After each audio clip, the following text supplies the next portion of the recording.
Uh, are you wondering why I look frazzled? Why I look sleep deprived? Why I look like I'm on the verge of losing it? It's because I am. Petite Pet Portraits with the artist Algernon. Before we jump into the painting itself, I just wanted to apologize for the gap in content. It's for no reason other than this is the busiest time of year for me. For that, I do not apologize. And I just wanted to make sure that I had everybody's orders in so that Christmas morning, Hanukkah, Kwanzaa, everybody got to open up their gifts at the time appropriate. So it got done, all of it. I'm very happy about that. So I just went through and I watched all of the videos of the painting itself, but I don't have any other content other than updates throughout the painting because I do remember this painting specifically. So, without any further ado, let's paint Lulu.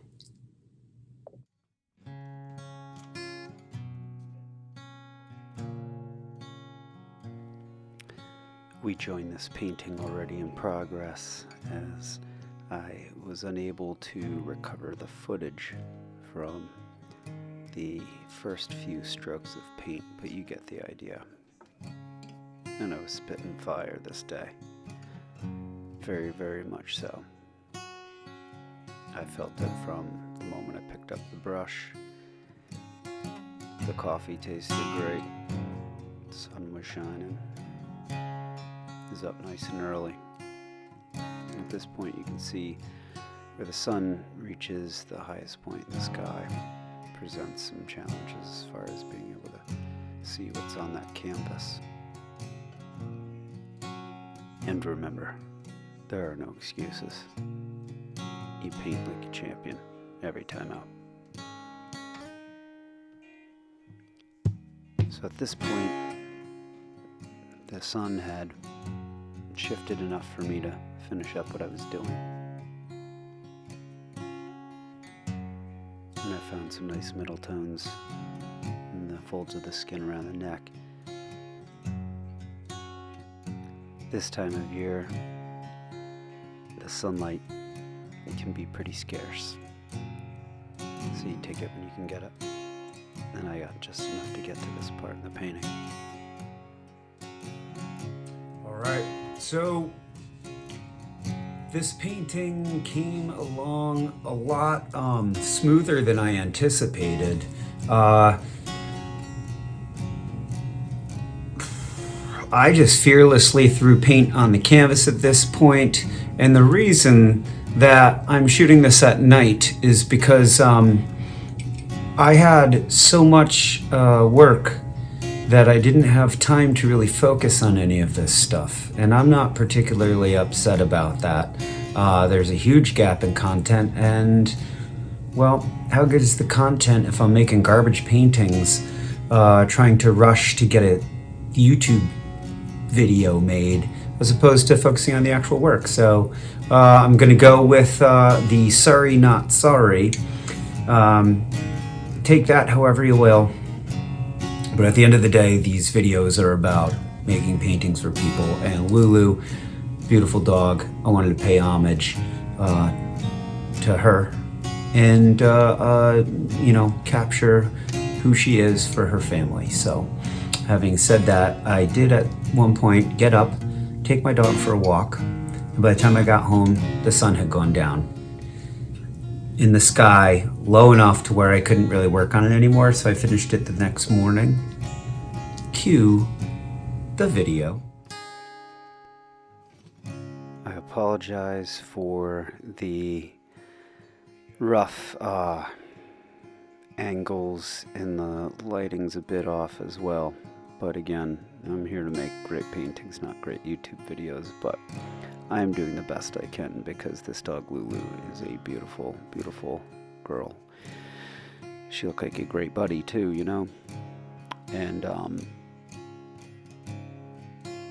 it was the photograph that really captured a mood, because you have this little buddy in just this, huge area of green, the plants and stuff, and I was like, wow, this dog likes nature almost as much as I do.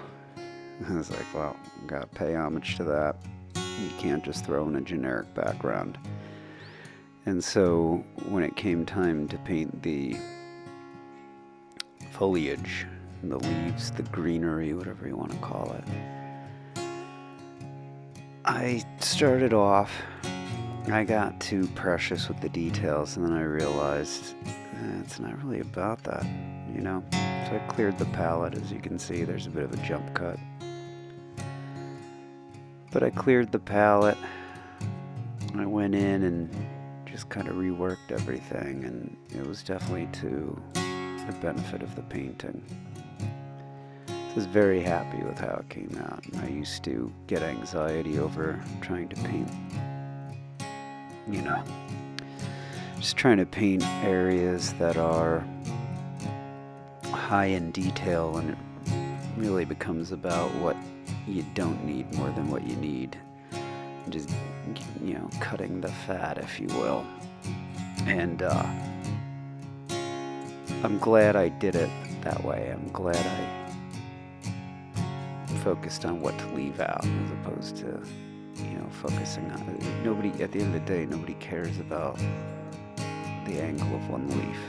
And it's really just about the face of the dog, the little highlights in the eyes, and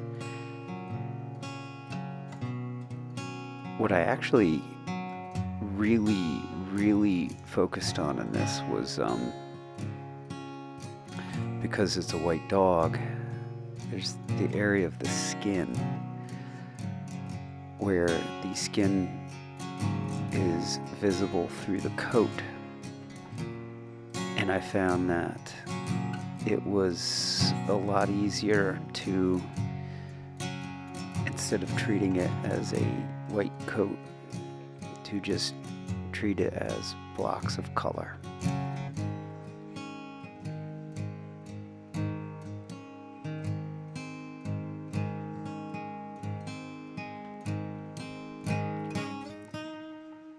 As far as perspective goes, I don't know if the time-lapse videos serve the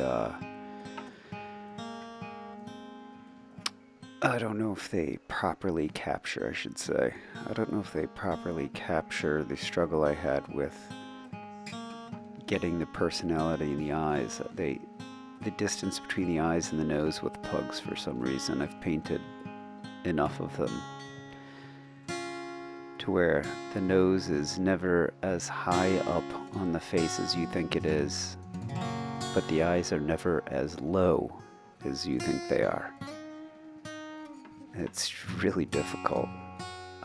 If there's other dog painters out there that have run into this, or just artists in general that have drawn pugs specifically, or if there's any breeds that give you a hard time, for the love of God, please hit me up. I'm feeling alone here. But I will say, the moment I got the personality in the eyes, it was time to move on and just start tying the whole thing together with those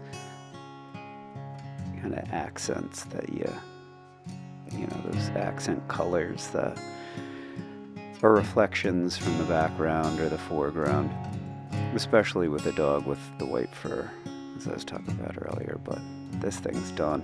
Look at her. She's a beauty. What a buddy. Look at her. Gorgeous. So, we're going to wrap this video up. I just wanted to say thank you, Christina, for having me be part of such a tribute. And Lulu, you look like the goodest girl. I'm very happy to have gotten to paint you. So to everybody at home, cheers to another great painting.